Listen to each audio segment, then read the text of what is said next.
One International for your service. రావణాసురుడు ఉత్తముడు.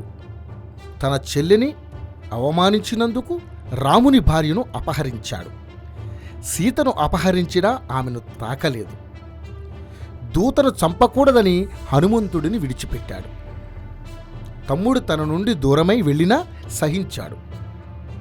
రాముడు తన భార్యను అనుమానించి అవమానించి వదిలిపెట్టాడు అంటూ రాముడి కంటే రావణుడే గొప్పవాడు అని ఈ మధ్య కొన్ని బృందాలు వ్యాసాలు రాస్తున్నాయి. వాటికి సమాధానం ఏమిటి అని ఒక భక్తుడు బ్రహ్మర్షి సామవేదం షణ్ముఖ శర్మ గారిని కోరగా వారు ఈ విధంగా సమాధానం ఇచ్చారు. అర్థం లేని వ్యర్థ ప్రలాపాలు చాలా కాలం నుండే ఉన్నవే. వాటికి సమాధానాలు కూడా ఉన్నాయి.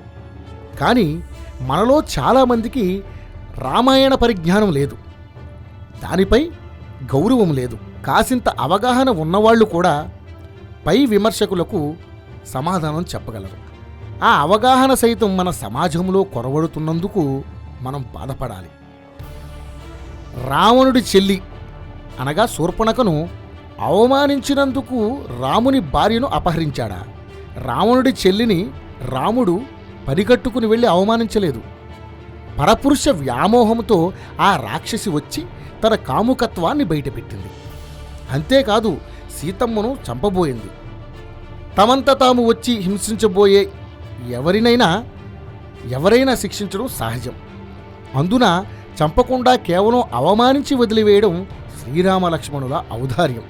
తరువాత వేల మంది రాక్షసుల మూకను వెంటబెట్టుకు వచ్చింది శూర్పణఖ.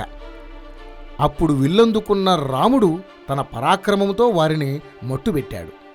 అలాంటి శూర్పణఖను వెనక్కి వేసుకొచ్చిన వాళ్ళు ఉన్నారంటేనే ఆశ్చర్యంగా ఉంది. వారి సంస్కారాలు ఎంత జుగుప్సాకరమైనవో అర్థమవుతుంది. సీతను అపహరించిన ఆమెను ఎందుకు తాకలేదు? విభీషణుడు ఎందుకు దూరమయ్యాడు? వీరుడు వీరిని వీరత్వంతో ఎదుర్కోవాలి.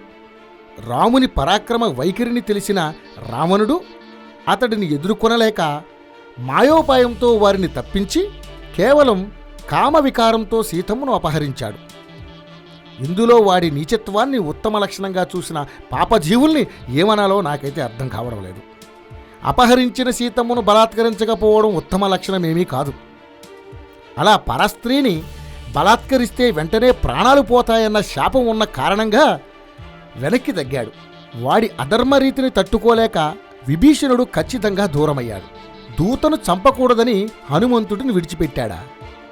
దూత అయిన హనుమంతుడిని వాడు విడిచిపెట్టలేదు, బంధించి తగులు పెట్టాలనుకున్నాడు. హనుమంతుడిని వేల కొలది రావణులైనా చంపలేరు. అతడు అవధ్యుడు. అందుకే రావణుడు భయపడ్డాడు. రాముడు తన భార్యను అనుమానించి అవమానించి వదిలిపెట్టాడా? రాముడు బాలకాండ నుంచి ఉత్తరాకాండ వరకు ఎక్కడ చూసినా ఏ కోశాన కూడా సీతమ్మను అవమానించలేదు, అనుమానించలేదు. ఒక ఉదాత్తమైన రాజధర్మానుసారం సీతమ్మను క్షేమంగా అరణ్యంలోకి ఋషివాటికకు పంపాడు. అది ప్రత్యేకంగా అధ్యయనం చేయవలసిన అంశం. కాసింత ఆలోచించినా అర్థమయ్యే ఈ సామాన్య విషయాలు కూడా తెలియని పరిస్థితిలో మన యువతరం ఉంది.